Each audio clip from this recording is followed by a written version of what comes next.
There's a lot of twists and turns in Harry Potter, and today I'm going to cover the 10 greatest betrayals from the series. Welcome back to Finale, let's get into the video. Number 10, Ron's abandonment of Harry.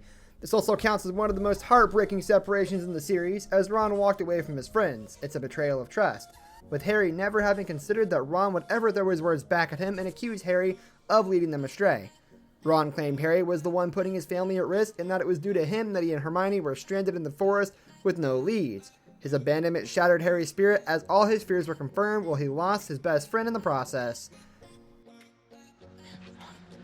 Please take the horcrux. You wouldn't be saying any of this if you hadn't been wearing it all day. Don't know why I listen to that radio every night, do you? Number 9, Xenophilius Lovegood's attempt to hand over the trio to the Death Eaters.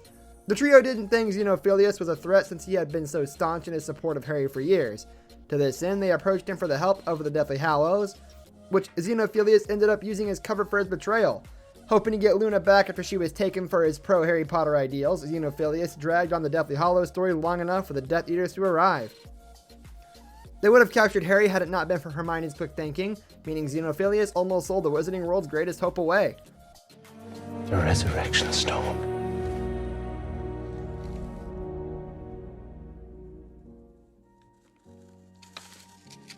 Number 8, Griphook leaving the trio to die in the vault. It's not likely many are aware of the facts of the Goblin Rebellion, but Griphook never forgot his prejudice against wizards and had planned his betrayal in advance. After leading the trio into the Griffin's vault, he immediately turned on them by snagging the Sword of Gryffindor.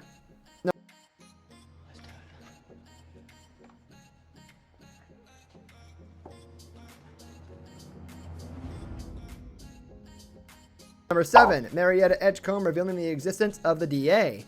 Umbridge is far from the best Ministry of Magic employee, although Marietta certainly seemed to consider her as such. A reluctant part of the DA, she betrayed the entire group by revealing their location and would have told everything had Hermione's curse not worked. It was due to Marietta's betrayal that Dumbledore was sacked from Hogwarts, while Harry would have been expelled had it not been for Marietta's fear that her curse would worsen. Number 6, Kakarot selling out the Death Eaters. After Voldemort's supposed demise, Kakarot was the one Death Eater who wanted nothing to do with the faction anymore. To this end, he took to naming each and every one of the Death Eaters involved, getting a lot of these people into Azkaban, including Voldemort's greatest generals in Bellatrix Lestrange and Antonin Dolohov. Number 5, Kreacher setting up Sirius's demise. Sirius never had any kind words for Kreacher, even abusing him by throwing insults at him and being all around cruel. Kreacher's loyalties remained to the House of Black, but he was happy to betray this particular member of the family for the former Bellatrix Black. Kreacher gave away whatever information that he wasn't magically bound by, which was enough for Voldemort to learn that Sirius was the person Harry loved the most. This enabled him to lure Harry and thus Sirius to the Ministry, where the latter met his demise. Number 4, Regelus stealing Voldemort's horcrux. There's a chance that young Voldemort's story will be explored in Fantastic Beasts 3, which could show his acquiring of the locket. Regardless, Voldemort took possession of it and used Kreacher to test out the potion it was hidden under. After finding out that his beloved elf was left to die, Regelus decided to betray Voldemort by going to the cave and retrieving the locket. He ended up dying, but Regulus' betrayal ensured that Harry would one day find the locket through Kreacher's information and get one step close to ending Voldemort's life. Number 3, Narcissa Malfoy lying to Voldemort about Harry's supposed demise. The one redeeming factor about the Malfoys is that Narcissa proved herself to be a loving mother. She had grown to despise Voldemort by the time of the Battle of Hogwarts, as she saw that her son's life was under threat due to Voldemort's attack on the school. Despite finding out that Harry was still alive, she announced him dead to Voldemort in the forest. The only thing dead at that moment was her loyalty towards Voldemort, as her betrayal ensured Harry put an act on the end of his death long enough to reach the school and have the somatic clash that led to Voldemort's own demise. Number 2, Snape being a triple agent against Voldemort. There were a number of things Voldemort was right about, but he was very wrong in the matter of Snape. Voldemort placed much more faith in Snape than other Death Eaters, to the point where he shared all his plans and tactics with him. This came back to haunt him, as it turned out that Snape was a triple agent who was actually on Dumbledore's side and told the latter of all Voldemort's plans. Number 1, Peter Pettigrew selling out his best friend.